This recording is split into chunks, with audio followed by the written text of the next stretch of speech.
Good morning everyone, स्वागत है आप सभी का आपकी अपनी प्यारी सी क्लास में। आज हम लोग एक नया चैप्टर शुरू करने वाले हैं और वो क्या है, शेड्यूल्स हैं, अनुसूचियां हैं। देखो, जो ये शेड्यूल्स चैप्टर की हम जब बात करते हैं तो बहुत सारे क्वेश्चंस यहाँ से फैक्चुअली पूछे जाते हैं, जो डायरेक्ट क्वेश्चंस बनते हैं। तो जो डायरेक्ट क्वेश्चंस बनते हैं और किसी भी एग्जाम में पूछे जाते हैं, हायर टू लोअर एग्जाम, हर तरीके के एग्जाम में शेड्यूल्स अनुसूचियों से क्वेश्चन आता है। तो अगर अनुसूचियों से क्वेश्चन आता है तो आई होप आप लोगों का मिस नहीं होना चाहिए किसी भी तरीके से। इसीलिए हम इस चैप्टर को पहले डिस्कस कर लेते हैं और यहाँ से बहुत सारे वन वर्ड में भी, स्टेटमेंट के फॉर्म में भी, दोनों तरीके से आप लोगों के क्वेश्चन बन जाते हैं। वेरी गुड मॉर्निंग एवरीवन, आप सभी की गुड मॉर्निंग मैम ने एक्सेप्ट कर ली है। देखो, जब हम शेड्यूल्स की अनुसूचियों की बात करते हैं तो अब क्या है कि जो बातें हमारे कॉन्स्टिट्यूशन के अलग अलग पार्ट्स में लिखी हुई है ना, अलग अलग आर्टिकल्स में लिखी हुई है, उन्हीं चीज़ों को हमने क्लब कर कर इन शेड्यूल्स के फॉर्म में मेंशन किया हुआ है, इन अनुसूचियों के फॉर्म में मेंशन किया है। क्या किया है हमने? इन शेड्यूल्स के फॉर्म में, अनुसूचियों के फॉर्म में हमने उन्हें एक जगह क्लब करके लिखा हुआ है। अब कैसे क्वेश्चन आते हैं? डायरेक्टली ऐसे पूछते हैं कि ये वाली बात कौन से शेड्यूल के अंदर दी हुई है, या ऐसे भी क्वेश्चन आता है कि इस शेड्यूल के अंदर कौन सी बात दी हुई है, या एक तरफ कुछ बातें दे देंगे, दूसरी तरफ कुछ शेड्यूल्स दे देंगे और बोल देंगे कि मैच कर कर दिखा दो। तो किसी भी तरीके से क्वेश्चन आप लोगों से पूछा जाता है। तो शुरू करते हैं अपने शेड्यूल्स को, अनुसूचियों को। देखो, जब हम इन शेड्यूल्स की बात करते हैं, पहले एक वो ले लो, पहले सुन लो बातें। जब हम शेड्यूल्स की बात करते हैं तो जब हमने अपना कॉन्स्टिट्यूशन को इम्प्लीमेंट किया था, जब हमने अपने कॉन्स्टिट्यूशन को इम्प्लीमेंट किया था 1950 के अंदर, तब हमारे कॉन्स्टिट्यूशन में 8 शेड्यूल्स थे। कितने शेड्यूल्स थे हमारे कॉन्स्टिट्यूशन में? 8 शेड्यूल्स थे, 8 अनुसूचियां थी। कितनी अनुसूचियां थी? 8 अनुसूचियां थी। लेकिन अगर मैं अभी की बात करूं, प्रेजेंट डे की बात करूं, तो अभी हमारे देश के अंदर कितनी, अभी हमारे कॉन्स्टिट्यूशन में कितने शेड्यूल्स हैं? तो अभी हमारे कॉन्स्टिट्यूशन में एट प्रेजेंट 12 शेड्यूल हैं। कितने शेड्यूल है एट प्रेजेंट? 12 शेड्यूल है, 12 अनुसूचियां हैं। तो अगर आपसे क्वेश्चन पूछा जाता है कि हमारे ओरिजिनल कॉन्स्टिट्यूशन में कितने शेड्यूल थे, आपको पता है वो दोनों तरीके से आप लोगों को क्या देते हैं, वो दोनों तरीके से आप लोगों को क्वेश्चन दे देते हैं और दोनों ऑप्शंस होते हैं और आप फिर कंफ्यूज हो जाते हो। अगर वो आप लोगों से क्वेश्चन पूछते हैं कि ओरिजिनल कॉन्स्टिट्यूशन, मतलब वो वर्ड यूज कर लें कि ओरिजिनल कॉन्स्टिट्यूशन, मूल संविधान में कितने शेड्यूल्स थे, अगर वो वर्ड यूज करें कि ओरिजिनल कॉन्स्टिट्यूशन, मूल संविधान में कितनी अनुसूचियां थी, तो 1950 में कितने शेड्यूल्स थे? 8 शेड्यूल्स थी, 8 अनुसूचियां थी। ठीक है। अगर आप लोगों से क्वेश्चन पूछा जाए कि अभी कितनी शेड्यूल्स हैं, तो अभी कितने? 12 शेड्यूल्स हैं। अभी हम एक एक कर कर इन शेड्यूल्स, इन अनुसूचियों को डिस्कस करेंगे। फिर एक ट्रिक भी आप लोगों के साथ डिस्कस करूंगी, जिस ट्रिक की हेल्प से आप इन शेड्यूल्स को याद रख सकते हो, फिर आपका कोई भी क्वेश्चन मिस नहीं होगा। तो पहले एक एक करके इन ट्रिक को समझ लेते हैं और फिर एक एक करके इनको समझ लेते हैं, फिर उस ट्रिक के बारे में डिस्कशन करेंगे जिसकी हेल्प से आप इन शेड्यूल्स को याद रख सकते हो। तो अगर पूछेंगे अभी कितनी है तो 12 आंसर, पहले कितनी थी ये पूछेंगे तो 8 आंसर होगा। चलो फर्स्ट शेड्यूल के ऊपर चलते हैं, पहली अनुसूची के ऊपर। देखो फर्स्ट शेड्यूल क्या कहता है? First schedule contains the name of the states and union territories. क्या कहता है फर्स्ट शेड्यूल? एक बार इसको थोड़ा जूम कर लूं मैं, जिससे आपको क्लियरली विजिबल हो। देखो फर्स्ट शेड्यूल, पहली अनुसूची के अंदर क्या है? स्टेट्स और यूनियन टेरिटरीज के नाम है और उनके क्षेत्रीय अधिकारों के बारे में दिया हुआ है। पहली अनुसूची में किसके बारे में दिया हुआ है? स्टेट्स और यूटीज के बारे में, राज्यों और केंद्र शासित प्रदेशों के बारे में दिया हुआ है और इनके टेरिटोरियल जुरिस्डिक्शन के बारे में दिया हुआ है, क्षेत्र के अधिकारों के बारे में दिया हुआ है अपने कॉन्स्टिट्यूशन की फर्स्ट शेड्यूल, पहली अनुसूची। हमने, जैसे कि हम कहते हैं कि फर्स्ट पार्ट, पहले भाग में आर्टिकल 1 to 4 जो होते हैं वो उसके अंदर स्टेट्स और किसके बारे में पढ़ते हैं? हम टेरिटरीज के बारे में पढ़ते हैं, भारत और उसके संघ क्षेत्रों के बारे में पढ़ते हैं। तो वही सारी बातें जो अलग अलग आर्टिकल में लिखी हुई है वो क्लब कर कर कहाँ लिख दी हमने? फर्स्ट शेड्यूल में लिख दी। अब जब हम सेकंड शेड्यूल पर आते हैं, दूसरी अनुसूची में आते हैं, तो दूसरी अनुसूची के अंदर क्या है, सभी अधिकारियों की क्या दिए हुए हैं, अलाउंसेस, भत्ते दिए हुए हैं, प्रिविलेजेस, विशेष अधिकार दिए हुए हैं, और क्या दिया हुआ है, और दिया हुआ है क्या, एम्यूल्यूमेंट्स दिए हुए हैं। क्या दिए हुए हैं, एम्यूल्यूमेंट्स दिए हुए हैं। एम्यूल्यूमेंट्स का मतलब क्या होता है, बताओ, एम्यूल्यूमेंट्स का मतलब क्या होता है, तो एम्यूल्यूमेंट्स का मतलब क्या होता है, सैलरी होता है। क्या होता है एम्यूल्यूमेंट्स का मतलब, सैलरी, मतलब अलग अलग ऑफिसर्स की क्या सैलरी होगी, क्या उन्हें भत्ते मिलेंगे। अलाउंसेस क्या होते हैं, अलाउंसेस मतलब आने जाने का, रहने का, क्या उनकी सैलरी होगी, वित्त होगी, भत्ते क्या क्या होंगे, उनके अधिकार कौन कौन से होंगे, विशेष अधिकार। तो ये सारी बातें कौन से शेड्यूल के अंदर दी हुई है, सेकंड शेड्यूल, दूसरी अनुसूची के अंदर दी हुई है। किन किन के दिए हुए हैं, अब जरा देखो, किस किस की सैलरी के बारे में मेंशन है, तो देखो, प्रेसिडेंट, भारत के राष्ट्रपति की, किस किस की, प्रेसिडेंट, भारत के राष्ट्रपति की, भारत के राज्यों के राज्यपालों की, स्टेट्स के गवर्नर की, लोकसभा के स्पीकर और डिप्टी स्पीकर, लोकसभा के अध्यक्ष और उपाध्यक्ष की, राज्यसभा के चेयरमैन और डिप्टी चेयरमैन, राज्यसभा के सभापति और उपसभापति, विधानसभा के अध्यक्ष और उपाध्यक्ष, और विधान परिषद के सभापति और उपसभापति। ठीक है, और किस किस के, विधानसभा के अध्यक्ष और उपाध्यक्ष, विधान परिषद के सभापति और उपसभापति, और हमारे सुप्रीम कोर्ट और हाई कोर्ट के जजेस की, और कैग की। किस किस की, सुप्रीम कोर्ट और हाई कोर्ट के जजेस की और कैग की। अगर क्विकली रिवाइज कराऊं तो कैसे रिवाइज करोगे, सेंटर में कौन होता है, प्रेसिडेंट, राष्ट्रपति, स्टेट में कौन होता है, गवर्नर, राज्यपाल। फिर लोकसभा और विधानसभा, सेंटर में होती है लोकसभा, स्टेट में होती है विधानसभा। लोकसभा और विधानसभा के अध्यक्ष और उपाध्यक्ष, स्पीकर और डिप्टी स्पीकर, और राज्यसभा और विधान परिषद, लेजिस्लेटिव काउंसिल के चेयरमैन और डिप्टी चेयरमैन, सभापति और उपसभापति, सुप्रीम कोर्ट और हाई कोर्ट के जजेस, और किसकी, कैग की। इन सब की सैलरी कहाँ दी हुई है, सेकंड शेड्यूल में। अब आ जाते हैं थर्ड शेड्यूल में। थर्ड शेड्यूल के अंदर क्या दिए हुए हैं, forms of oath and affirmation.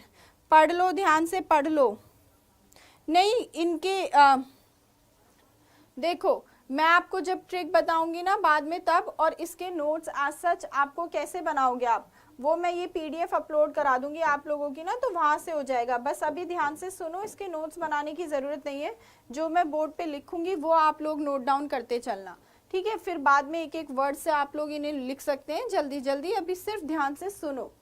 Third schedule, तीसरी अनुसूची में क्या है, ओथ और अफर्मेशन है। तीसरी अनुसूची में क्या है आपकी, ओथ और अफर्मेशन है, शपथ और प्रतिज्ञा है। क्या है, शपथ और प्रतिज्ञा दी हुई है, मतलब अलग अलग ऑफिसर्स की क्या शपथ होंगी, क्या प्रतिज्ञा होंगी, ये सारी की सारी बातें कौन से शेड्यूल में दी हुई है, तीसरी अनुसूची में दी हुई है। अब किस किस की शपथ दी हुई है, पहले तो आप मुझे ये बताओगे कि ओथ और अफर्मेशन में अंतर क्या होता है, जल्दी से बताओ मैम को कि ओथ शपथ में और अफर्मेशन प्रतिज्ञा में क्या डिफरेंस होता है। कौन बताएगा इसका आंसर, जल्दी से बताओ मैम को कि ओथ और अफर्मेशन, शपथ और प्रतिज्ञा में क्या डिफरेंस होता है, क्या अंतर होता है, बताइए। ओथ और अफर्मेशन में क्या अंतर होता है, जल्दी बताओ, जल्दी से।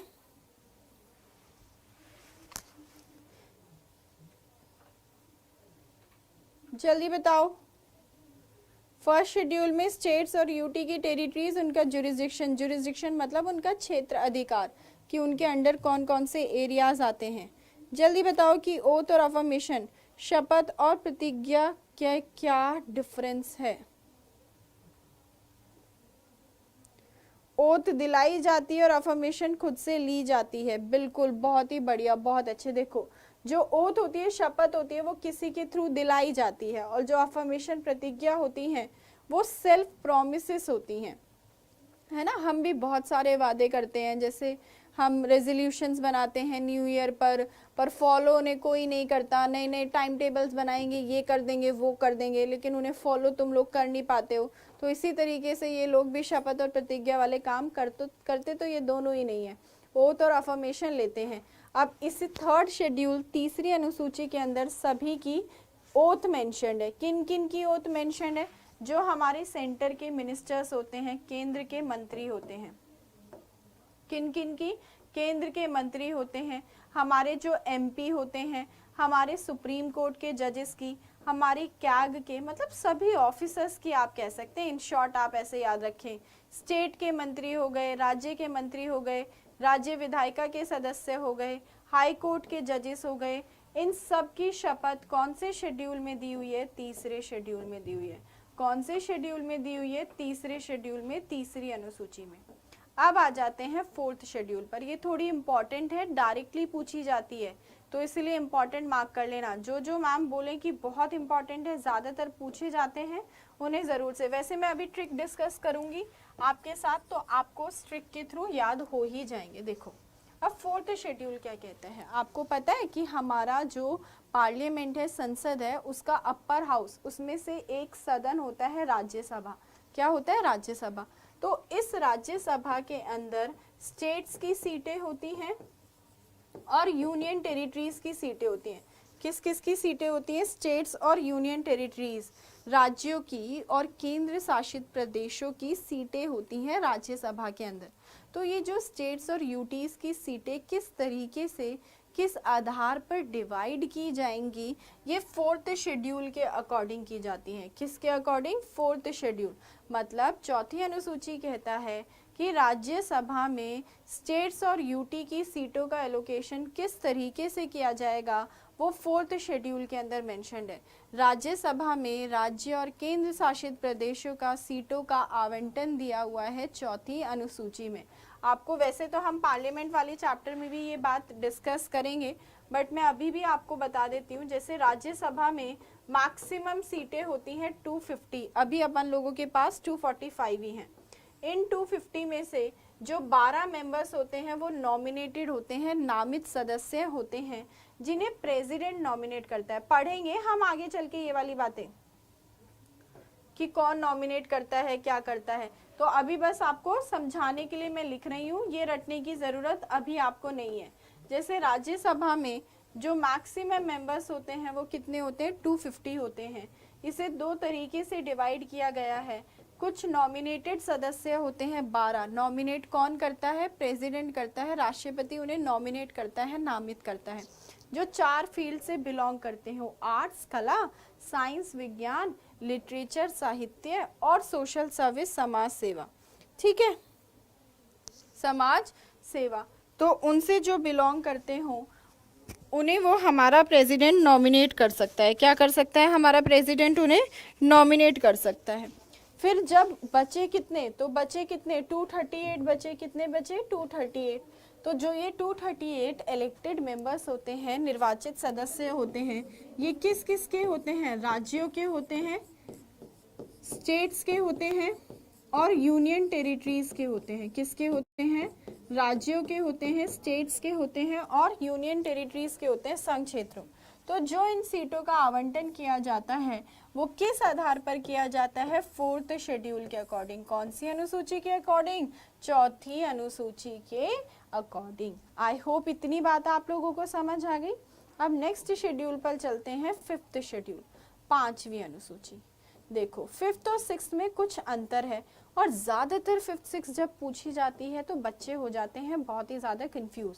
पहले फिफ्थ और सिक्स समझ लेते हैं दोनों, फिर इन दोनों में अंतर क्या होता है ये देखेंगे। देखो आप सभी को पता है कि हमारे देश के अंदर कुछ शेड्यूल्ड एरियाज एग्जिस्ट करते हैं, अनुसूचित क्षेत्र एग्जिस्ट करते हैं और शेड्यूल्ड ट्राइब्स एग्जिस्ट करते हैं। क्या क्या एग्जिस्ट करते हैं? शेड्यूल्ड एरियाज और शेड्यूल्ड ट्राइब्स।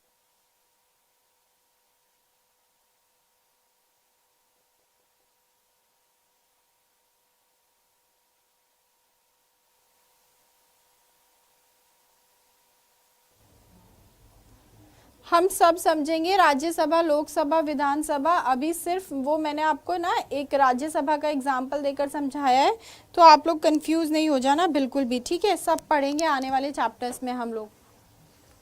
बहुत जो बच्चे कंफ्यूज रहते हैं उनकी कंफ्यूजन तब दूर हो जाएगी।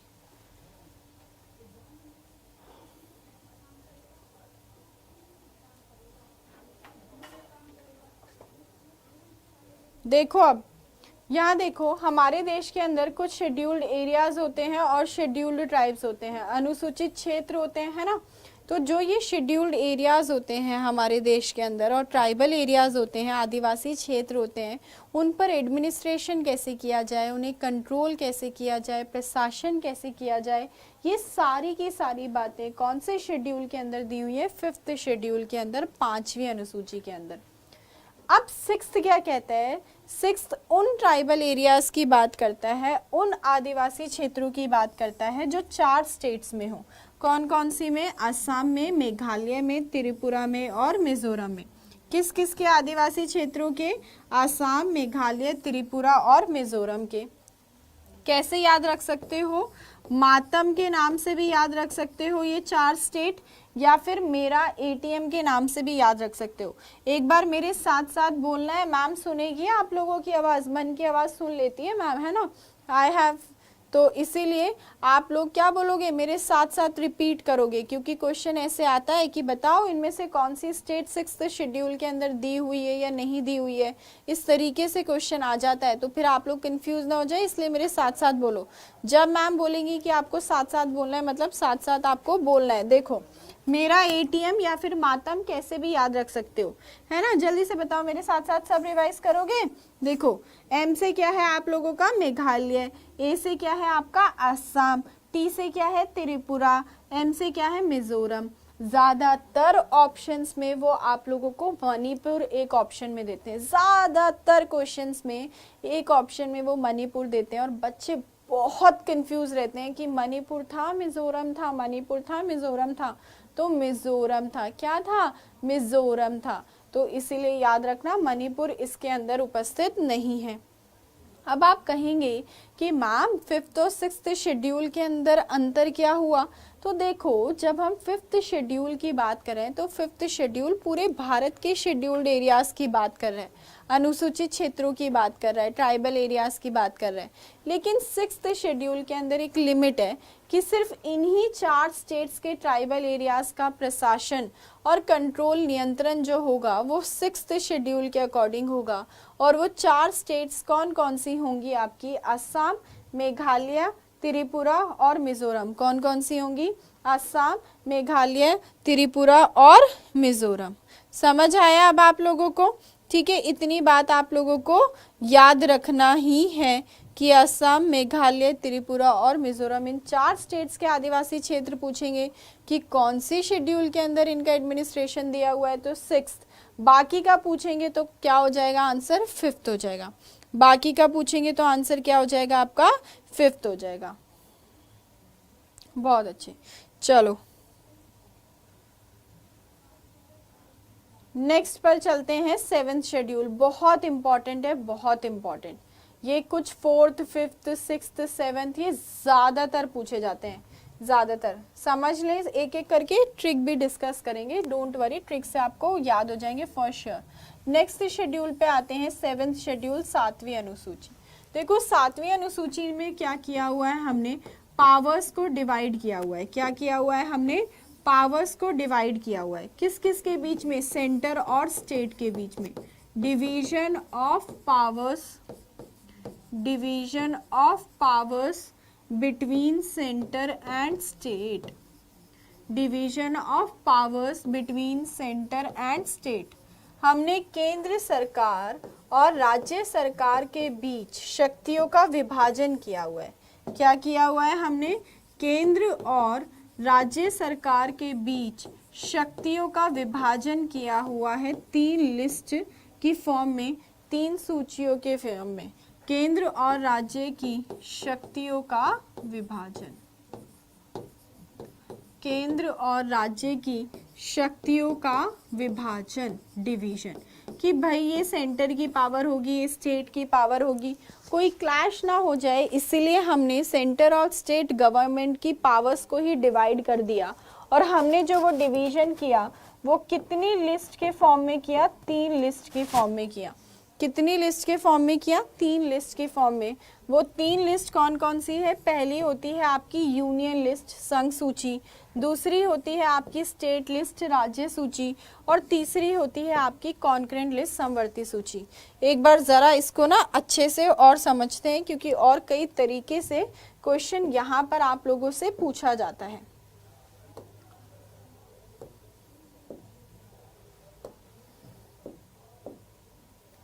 देखो,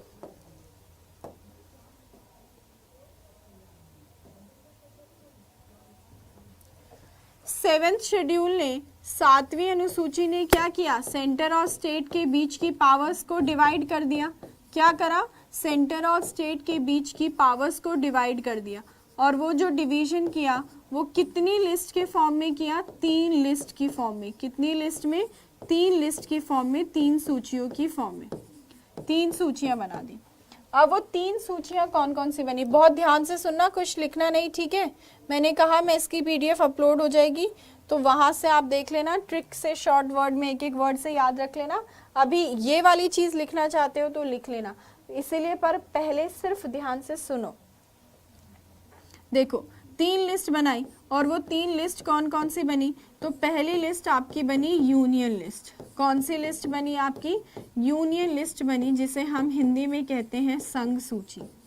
अब आपको नाम ही बता रहा है कि जो ये यूनियन लिस्ट के सब्जेक्ट्स होते हैं, जो भी मैटर्स होते हैं, मुद्दे होते हैं, इन यूनियन लिस्ट के सब्जेक्ट्स पर जो लॉ मेकिंग पावर होती है, कानून बनाने की जो शक्ति होती है, वो सेंट्रल गवर्नमेंट के पास होती है। किसके पास होती है? सेंट्रल गवर्नमेंट के पास होती है, केंद्र सरकार के पास होती है। और केंद्र सरकार का लेजिस्लेटिव ऑर्गन, जो विधायी अंग होता है, वो कौन होता है? पार्लियामेंट होता है, संसद होता है। इसका मतलब इन पर जो लॉज बना रहा है वो कौन बना रहा है? इसका मतलब इन पर जो लॉज बना रहा है वो कौन बना रहा है? पार्लियामेंट बना रहा है, संसद बना रहा है। कौन बनाएगा इन पर लॉज? पार्लियामेंट बनाएगा, संसद बनाएगा। तो जो सारे मुद्दे यूनियन लिस्ट के अंदर आते हैं, उन पर जो लॉज बनाते हैं वो पार्लियामेंट बनाता है, संसद बनाता है। फॉर एग्जाम्पल, हमारे देश का डिफेंस, हमारे देश की सिक्योरिटी, ये सब कौन सी लिस्ट में है? यूनियन लिस्ट में है।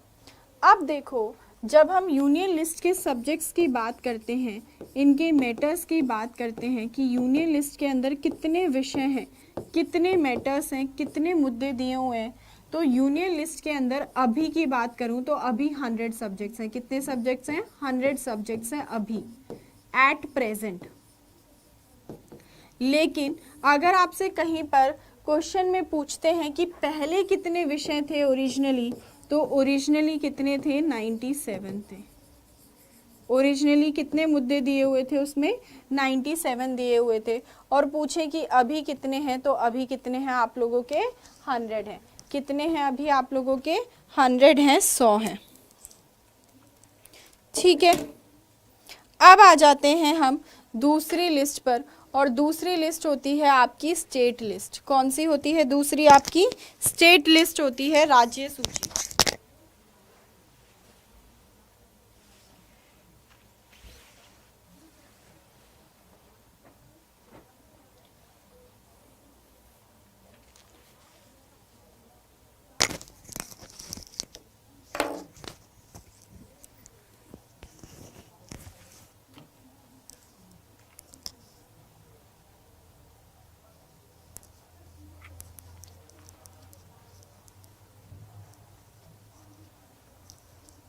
देखो, दूसरी लिस्ट आपकी कौन सी आ जाती है? तो दूसरी आप लोगों की आ जाती है स्टेट लिस्ट। कौन सी आ जाती है दूसरी आप लोगों की? स्टेट लिस्ट आ जाती है, राज्य सूची आ जाती है, स्टेट लिस्ट, राज्य सूची। अब जो स्टेट लिस्ट के सब्जेक्ट्स होते हैं उन पर नाम ही बता रहा है कि इन स्टेट लिस्ट के सब्जेक्ट्स पर जो लॉज बनाने की पावर होगी वो किसकी होती है? स्टेट गवर्नमेंट की होती है। किसकी होती है? स्टेट गवर्नमेंट की होती है। राज्य की सरकार कानून बनाती है। इसका मतलब कौन बनाएगा? स्टेट का लेजिस्लेचर बनाएगा। कौन बनाएगा? स्टेट का लेजिस्लेचर बनाएगा। राज्य विधायिका।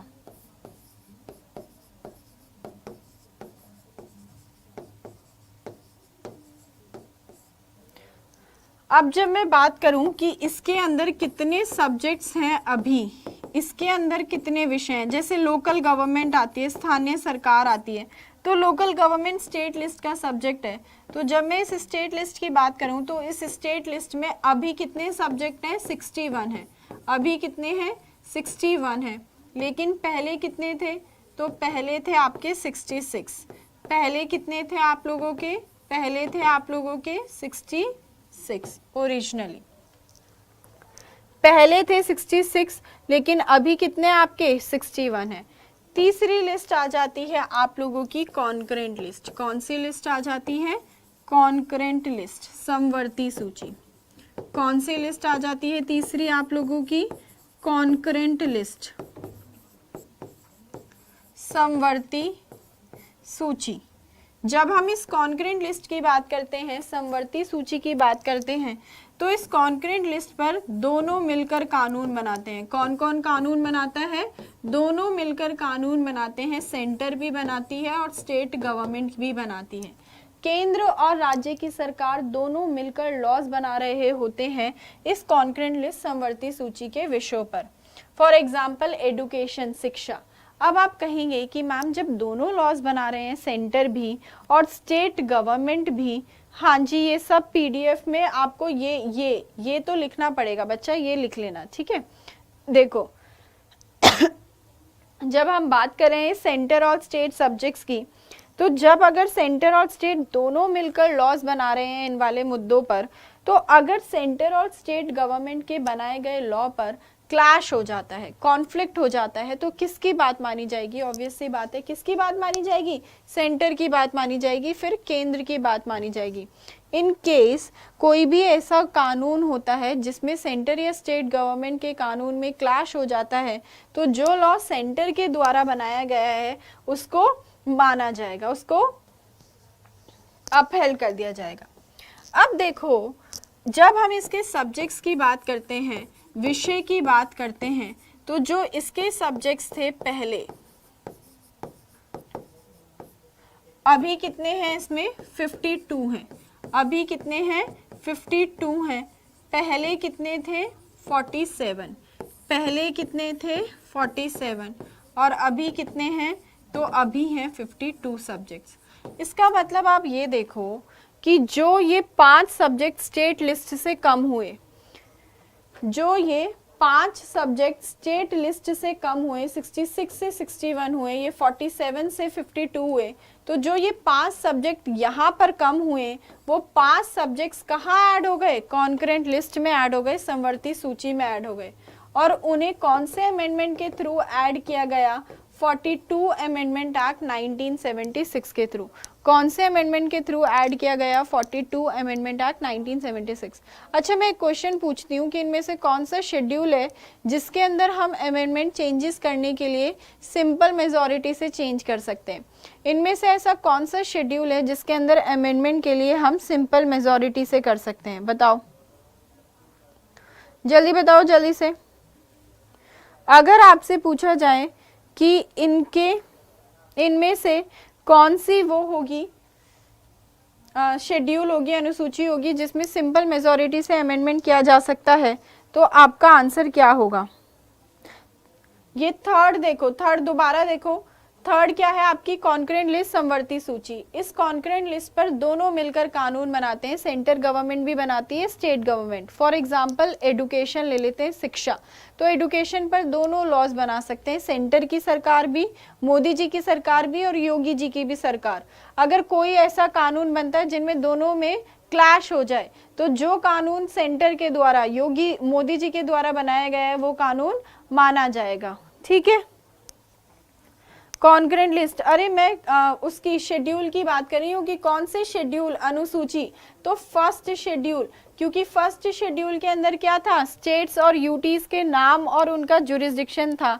और हमें पता है कि आर्टिकल 4 कहता है कि आर्टिकल 2 या 3 के अकॉर्डिंग अगर कोई भी चेंज होगा तो वो सिंपल मेजॉरिटी से होगा, साधारण बहुमत से होगा।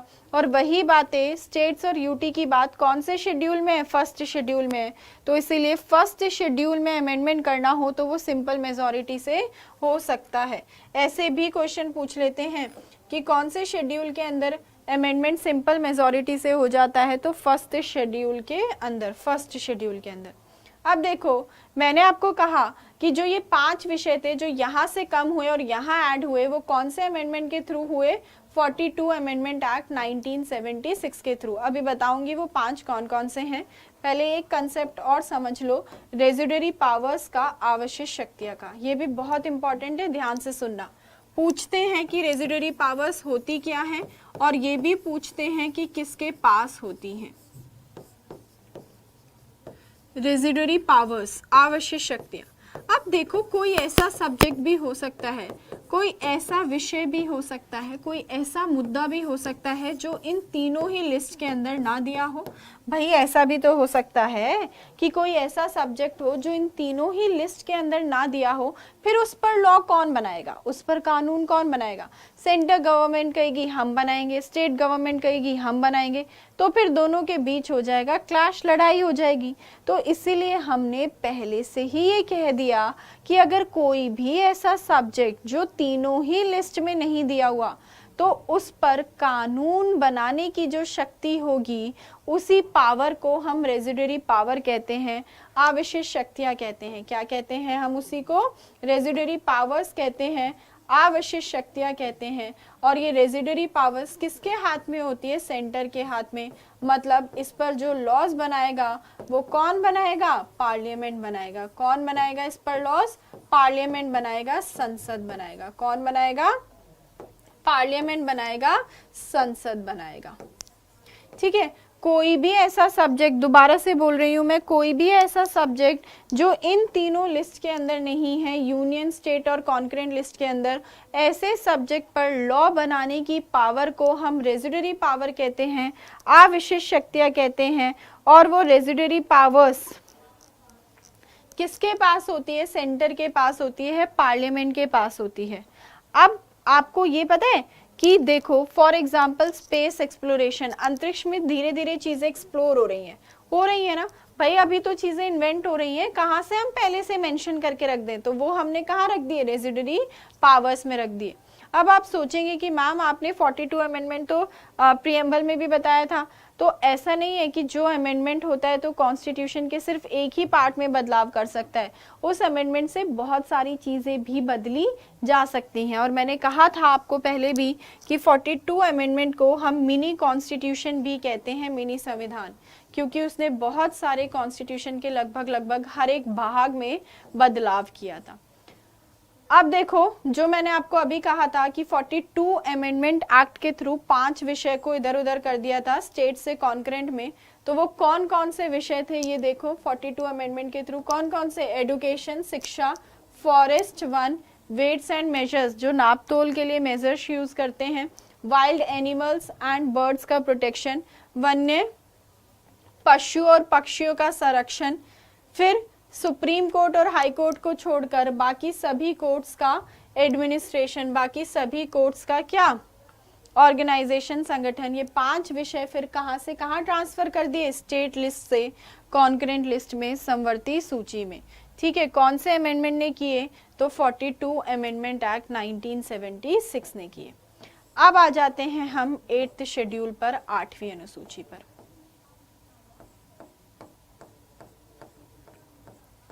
देखो जब हम बात करते हैं इस 8th शेड्यूल की, 8वीं अनुसूची की, तो इस 8th शेड्यूल के अंदर 22 ऑफिशियल लैंग्वेजेस दी हुई हैं। क्या दी हुई हैं? 22 ऑफिशियल लैंग्वेजेस दी हुई हैं। 22 ऐसी भाषाएं हैं जिन्हें हमने मान्यता दी हुई है। क्या दी हुई है? मान्यता दी हुई है। पहले कितनी थी ये भाषा? ओरिजिनली कितनी थी इसमें? ओरिजिनली 14 लैंग्वेजेस थी जो 8th शेड्यूल के अंदर हमने ऑफिशियली रिकॉग्नाइज की हुई थी, मान्यता दी हुई थी। लेकिन अभी कितनी है 8th शेड्यूल के अंदर जो भाषा है टोटल जिन्हें हमने रिकॉग्निशन दिया हुआ है? तो अभी कितनी है हमारे पास? 22 है। जरा देखो तो कौन कौन सी है?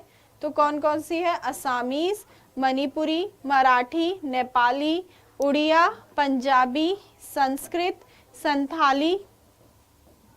पूछ लेते हैं कौन सी है कौन सी नहीं है, तो इसलिए नजर मार लो। संस्कृत, संथाली, सिंधी, तमिल, तेलुगु, उर्दू, मलयालम, बोडो। बोडो पता है आपको कहाँ बोली जाती है? असम के बोडोलैंड वाले एरिया में। डोगरी हमारे हिली एरियाज में, जम्मू एंड कश्मीर, हिमाचल। गुजराती, हिंदी, कन्नड़, गुजराती, हिंदी, कन्नड़, कश्मीरी, कोंकणी और मैथिली। कोंकणी पता है कहाँ बोली जाती है? गोवा, महाराष्ट्र में। और मैथिली कहाँ बोली जाती है? बिहार, झारखंड में। तो ये 22 भाषाओं को हमने ऑफिशियली रिकॉग्नाइज किया हुआ है। कहाँ? 8th शेड्यूल में, 8वीं अनुसूची में। अब आ जाते हैं इस पर कि मैंने आपको अभी बताया कि पहले हमारे पास कितनी थी? 14 थी, लेकिन अभी कितनी है अपन पास? 22 है 8वीं शेड्यूल के अंदर। इसका मतलब कुछ बाद में ऐड हुई, तो अमेंडमेंट किया।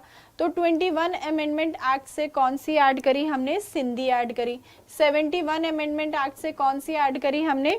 कोंकणी, मणिपुरी और नेपाली। कोंकणी सारी की कुछ भी किसी भी तरीके से पूछ सकते हैं वो आप लोगों से क्वेश्चन, कैसे भी लैंग्वेजेस देखे, ठीक है, किसी भी तरीके से पूछ सकते हैं, आपको पता होना चाहिए जरूर से। देखो अब कौन कौन सी थी, तो कौन कौन सी थी आप लोगों की? 71 अमेंडमेंट एक्ट से कौन कौन सी ऐड हुई? तो कौन कौन सी ऐड हुई आप लोगों की? ऐड हुई आपकी कौन कौन सी? कोंकणी, मणिपुरी और नेपाली। और 92 अमेंडमेंट एक्ट से कौन सी आई? तो कौन कौन सी आई? तो उससे आई हमारी 92 अमेंडमेंट एक्ट 2003 से बोडो, डोगरी, मैथिली और संथाली। कौन कौन सी आई हमारी? बोडो, डोगरी, मैथिली और संथाली। ठीक है, अब देखो जैसे पहले उड़ीसा बोलते थे अब उड़ीसा बोलते हैं, सेम उसी तरीके से उड़िया का भी नाम बदलकर जो उड़ीसा में बोलने वाली लैंग्वेज है उसे हम उड़िया कहते हैं। तो इस उड़िया का नाम बदलकर क्या कर दिया? उड़िया कर दिया। क्या कर दिया? उड़िया कर दिया। और ये कौन से अमेंडमेंट के थ्रू हुआ? तो 96 अमेंडमेंट एक्ट 2011। कौन से अमेंडमेंट के थ्रू हुआ? 96 अमेंडमेंट एक्ट 2011। यहाँ से भी क्वेश्चन आ जाता है कि कौन सी लैंग्वेज कौन से अमेंडमेंट से ऐड हुई, किससे नाम बदला, किसी भी तरीके से क्वेश्चन आ सकता है। अब देखो मैंने आपको शुरू में ही बताया था कि ये 8 शेड्यूल तो पहले से हमारे कॉन्स्टिट्यूशन में थे, फिर बाद में आई 12 तो अब है। तो जो 4 आए होंगे उन चारों को जोड़ने के लिए हमने अमेंडमेंट किया होगा, संशोधन किया होगा नहीं किया होगा। तो जो 9th शेड्यूल है वो हमारे देश के अंदर से क्या खत्म करती है? जमींदारी सिस्टम को खत्म करती है। और ये कौन से अमेंडमेंट से ऐड हुई थी? First amendment act 1951। देखो जरा 1950 में हम लोगों ने अपने कॉन्स्टिट्यूशन को क्या किया?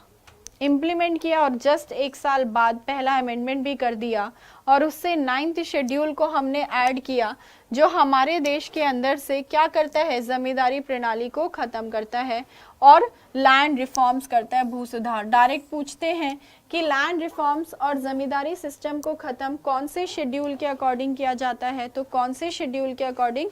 9th शेड्यूल में दिया हुआ है। कौन से अमेंडमेंट से जुड़ी? तो कौन से अमेंडमेंट से जुड़ी? फर्स्ट अमेंडमेंट एक्ट 1951 से जुड़ी। पहले ये कहा गया था कि अगर कोई भी ऐसा कानून बनता है जो आपका 9th शेड्यूल के लिए कोई ऐसा कानून बने जो आपसे आपका फंडामेंटल राइट छीने, तो उसका जुडिशियल रिव्यू न्यायिक समीक्षा नहीं कर सकते, मतलब उन्हें संरक्षण दिया गया। लेकिन 2007 में हमारे सुप्रीम कोर्ट ने कहा कि कोई भी ऐसा कानून जो 1973 के बाद बना होगा उसे हम जुडिशियल रिव्यू कर सकते हैं। जुडिशियल रिव्यू का मतलब क्या होता है कि वो चीज चेक की जाती है कि वो संविधान के अनुसार है नहीं है।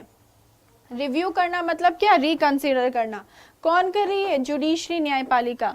तो जुडिशियल रिव्यू ये कहता है कि हमारे court, supreme court, high court देखेंगे कि आपकी सरकार कॉन्स्टिट्यूशन के अकॉर्डिंग काम करती है या नहीं करती है। काम करती है तो फॉलो होगा, काम नहीं करती है तो फॉलो नहीं होगा। ठीक है,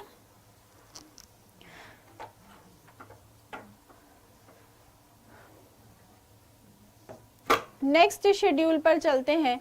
नेक्स्ट शेड्यूल आता है आपका 10th शेड्यूल, 10वीं अनुसूची। और 10th शेड्यूल आपका क्या होता है, एंटी डिफेक्शन लॉ, दल बदल प्रावधान, बहुत इंपॉर्टेंट है ये भी। 10th schedule anti defection law, दल बदल प्रावधान, जो कौन से अमेंडमेंट, डायरेक्ट पूछते हैं कौन से अमेंडमेंट से आया, तो कौन से अमेंडमेंट से, 52 अमेंडमेंट एक्ट 1985। सुना होगा आपने एंटी डिफेक्शन दल बदल। अगर कोई अपनी पार्टी से चुनाव लड़ती है, पार्टी को बदल ले या पार्टी की बात ना माने, या कोई इंडिपेंडेंट कैंडिडेट जो किसी पार्टी से चुनाव नहीं लड़ता जीत गया और पार्टी को ज्वाइन कर लेता है, तो उसे दल बदल लगाकर हटा देते हैं।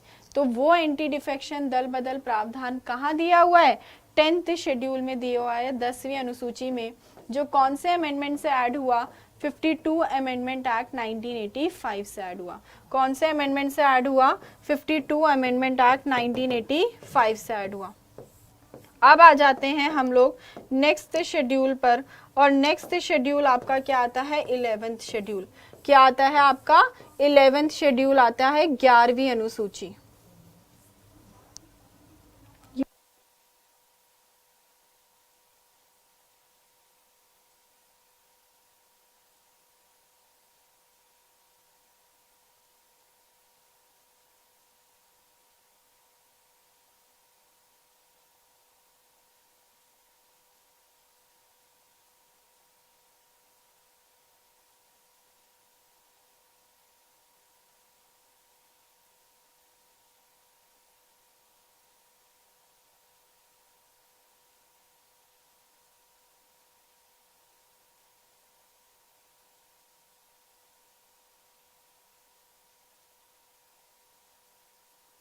11th शेड्यूल के अंदर क्या दिया हुआ है, तो 11th शेड्यूल के अंदर क्या दी हुई है, पंचायत दी हुई है, जो कौन से अमेंडमेंट से ऐड हुई, 73rd amendment act 1992।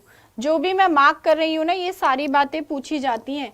11th schedule के अंदर क्या है, पंचायत है। पंचायतों के बारे में कितने विषय हैं, 29 विषय हैं, जिन पर कानून कौन बनाती है, पंचायत। कौन से अमेंडमेंट से ऐड हुई, तो 73rd अमेंडमेंट एक्ट 1992 से ऐड हुई। पंचायतों को कॉन्स्टिट्यूशनल स्टेटस दिया था, संवैधानिक दर्जा दिया था, किसने, इस 73rd अमेंडमेंट एक्ट 1992 ने। फिर आ जाते हैं नेक्स्ट शेड्यूल पर, 12वीं अनुसूची पर।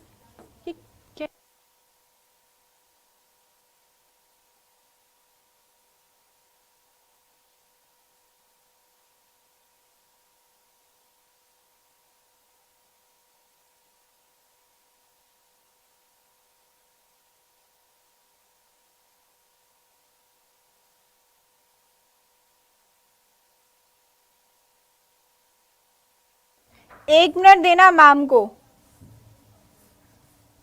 ये बहुत ज्यादा जूम हो गया और बोर्ड थोड़ा हैंग कर रहा है शायद।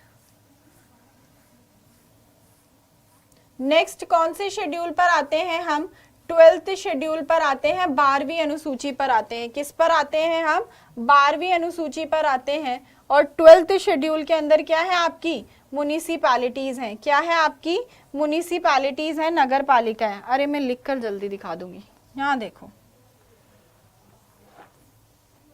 यहाँ देखो, ये लिख के देख लेते हैं जल्दी से एक बार। देखो 12th शेड्यूल 12वीं अनुसूची के अंदर क्या है आपकी, म्युनिसिपैलिटी है। क्या है आपकी, म्युनिसिपैलिटी, नगर पालिका है। ठीक है, तो इन नगर पालिका एडमिनिस्ट्रेशन कैसे होगा, ये कौन से शेड्यूल में दिए हुए हैं, 12th शेड्यूल में, जिसके अंदर 18 मैटर्स हैं, 18 विषय हैं, उन पर कानून म्युनिसिपैलिटी बनाती है, नगर पालिका। जो कौन से अमेंडमेंट से ऐड हुए थे, 74th अमेंडमेंट एक्ट 1992 से। कौन से अमेंडमेंट से ऐड हुए थे, 74th अमेंडमेंट एक्ट 1992 से ऐड हुए थे। ठीक है, समझ आया आप लोगों को इतनी बात या नहीं आई, हैंग हो रहा था, हाँ जी वो हैंग हो रहा था। चलो एक बार फटाफट क्विकली क्या करते हैं, ट्रिक डिस्कस कर लेते हैं, फिर याद हो जाएगी आपको। एक ट्रिक है, देखो सुनो जरा, टीयर्स ऑफ ओल्ड पीएम। क्या है ट्रिक, एक स्टेटमेंट याद रखनी है आपको, टीयर्स ऑफ ओल्ड पीएम। क्या स्टेटमेंट याद रखनी है, टीयर्स ऑफ ओल्ड पीएम।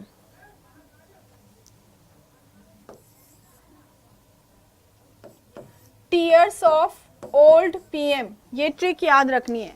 इसमें कितने लेटर्स हैं? 12 लेटर्स हैं। शेड्यूल कितने होते हैं अपन लोगों के पास? 12 शेड्यूल होते हैं।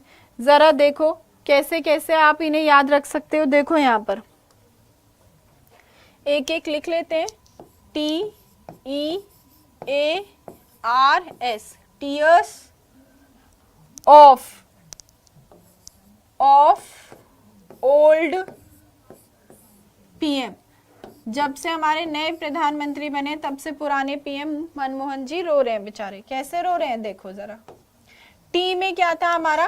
टेरिटरीज थी। फर्स्ट शेड्यूल, पहली अनुसूची में क्या था? स्टेट्स और यूटी के नाम और उनके टेरिटोरियल जुरिस्डिक्शन, क्षेत्र अधिकार के बारे में दिया होता है। क्या दिया होता? क्षेत्र अधिकार के बारे में दिया हुआ था। देखो जो अमेंडमेंट होता है ना, अमेंडमेंट के साथ जो ईयर लिखा होता है, जैसे मैंने लिखा था 96 अमेंडमेंट एक्ट 2011, मतलब वो 2011 में 96 अमेंडमेंट हुआ। मैंने कहा 42 अमेंडमेंट एक्ट 1976, इसका मतलब वो 1976 में 42 अमेंडमेंट एक्ट हुआ। हम उस कॉन्स्टिट्यूशन को उस टाइम पर 42nd टाइम बदल रहे थे ऐसे। देखो यहाँ पर अब फिर ई में क्या है? ई से क्या है? एम्यूलमेंट्स, सैलरी, जो कौन से शेड्यूल में दी हुई है? 2nd शेड्यूल में। थर्ड से क्या है आपकी? अफर्मेशन, शपथ और प्रतिज्ञा, जो कौन सी अनुसूची में दी हुई है? 3री में। आर से क्या है? राज्यसभा की सीटें, जो कौन से शेड्यूल में दी हुई है? 4th में।